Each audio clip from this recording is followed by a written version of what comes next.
What's going on with you guys? You know who it is. It's your boy John Mike, and today I am here back again. And today we're going to be talking about the Arturia MiniLab MKII, the Black Edition.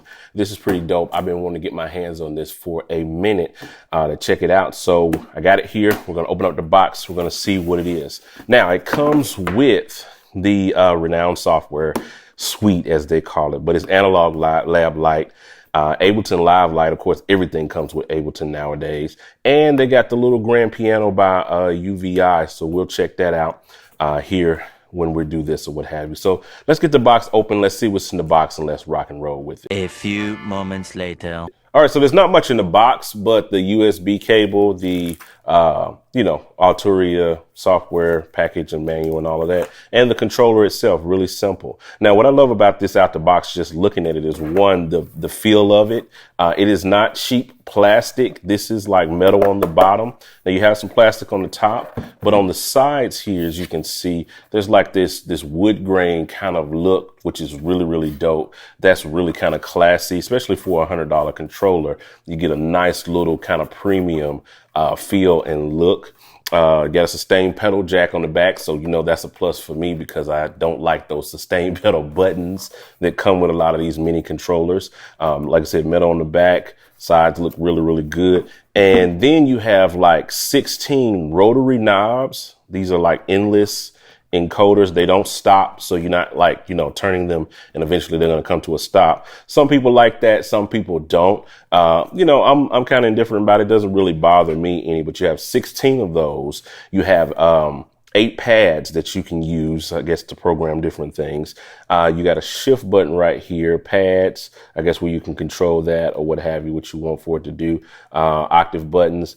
They have the slider, pitch bend, and the slider mild wheel. You know how I feel about that. We'll see if they light up when I plug it up. I don't think they do. I'm pretty sure that they don't, but that's pretty much it. So let's get this thing plugged up and let's see what it can do. A few moments later. All right, so we got to connect it. When you hook this thing up to like Logic, it like auto maps and stuff like that to where you can control, like your things and go through your presets and all these different things like that just from the controller itself. So that's pretty dope, being able to, hook up straight into Logic and be able to natively control, Logic without having to install anything or download anything or do anything to that nature. So I think that's pretty cool. Now, Analog Lab is where this thing really shines and you can really get some good use out of it, whether you're using it inside of a DAW or you're just using it standalone like I'm about to show. But it automatically connects and shows your controller that you have. So it automatically detects that I have a MiniLab. So that's pretty dope. And I can control all of the features using these 14 encoders right here. All of these little things are kind of mapped and tells me what it controls when I'm using it right here on the screen. Now, this knob right here actually allows me to navigate through Analog Lab's presets and stuff. So I can click this knob, it clicks, and I can choose through different categories. Then I can use this button to actually choose different presets. I'll just pick this or whatever and click it. And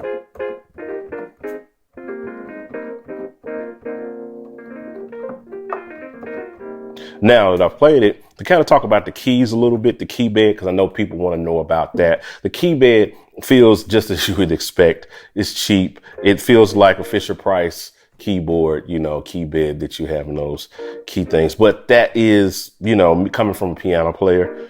If you wanted to use this out and about, maybe to play some aux stuff or just like on a trip, this slides in your bag. I wish it was 32 keys at least. That would give me a little bit more room to kind of play some stuff.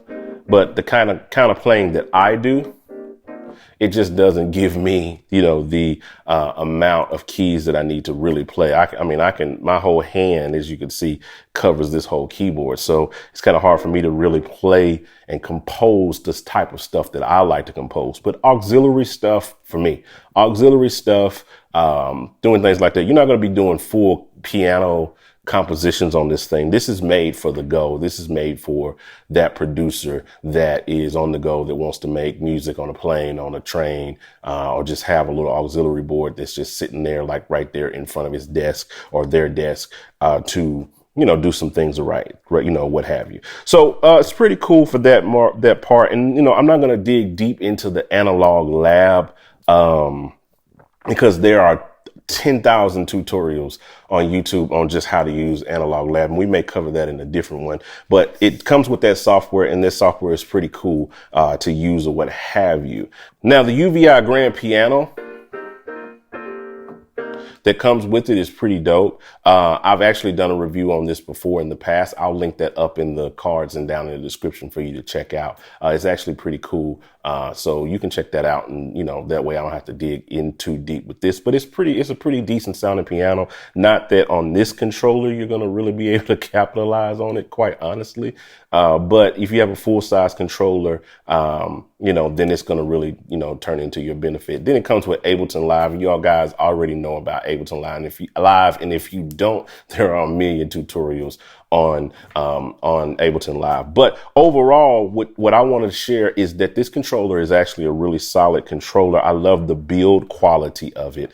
The key bed is not the best, in my opinion, in terms of trying to really play some stuff, but I'm not a big fan of trying to really compose on micro keyboards. Supplement, play auxiliary stuff, yes, but not like actually compose on it. But there are a lot of producers who do, and having beat pads and all of those things and macro controls are really, really good. The pitch bend sliders and the mod wheel sliders, I'm not a big fan of that. You guys, have been following me long enough to know that I don't like that. I would love to have some kind of a light indicator letting me know if it's in a mod position or not, or if it's bending. It's just not good for expression, just in my opinion. Like when I'm trying to really express, I love that tactile feel. And those who use mod wheels on a regular for like things, that tactile feel when it comes to a mod wheel, knowing exactly where you are, is really, really important when it comes to that kind of expressivity, if that's a word.